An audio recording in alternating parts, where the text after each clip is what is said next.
জয় east Bengal বন্ধুরা, তো আজ আবার একটা সুপার জায়েন্টের চিয়ার লিডার মানে ভূতনি চিয়ার লিডার্স এসছে। তো চলো কি বলছে শুনি, আর তারপরে ওর ভূত আমরাই ছাড়াবো।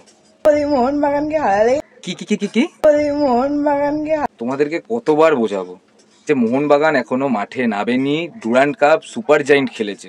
তো তোমাদের কেন গায়ে লাগছে আমি তো এটাই বুঝতে পারছি না। প্রত্যেকটা ভিডিওতে বলছি মোহনবাগান এখনো মাঠে নামেনি, আর মোহনবাগান এখন কবে নামবে কি নামবে না সেটার কোনো ঠিক নেই, ওটা সুপার জায়েন্ট। তুমি কদিন মাঠে যাও আমি জানি না, তুমি কতদিন খেলা দেখছো মাঠে গিয়ে সেটাও আমি জানি না, কিন্তু তোমার অ্যাটিটিউড বা তোমার কথাবার্তা তোমার চালচলন দেখে এটাই বোঝা যাচ্ছে যে তুমি দুদিনের খরিদ্দার।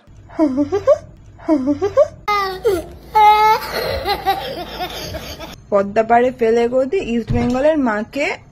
আমাদের ভূতনীতি কি বলছে শুনেছো তো? আমি কিন্তু কখনো আমার ভিডিওতে না মোহনবাগান ক্লাব বা কোনো মোহনবাগান সমর্থককে ডিরেক্টভাবে এরকম কিছু বলি না। তো আজকে আমি বলতে বাধ্য হচ্ছি। তুমি যে কথাটা শুরু করলে না, শেষটা আমি করছি। একটু মজা করো, একটু এনজয় নিও। সুপার জায়েন্টের ভূতনি পদ্মা পাড়ে ফেলে গদি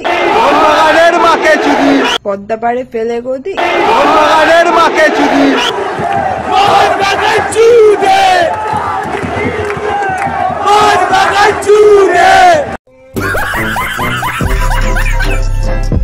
জয় মোহনবাগান, জয় মোহনবাগান।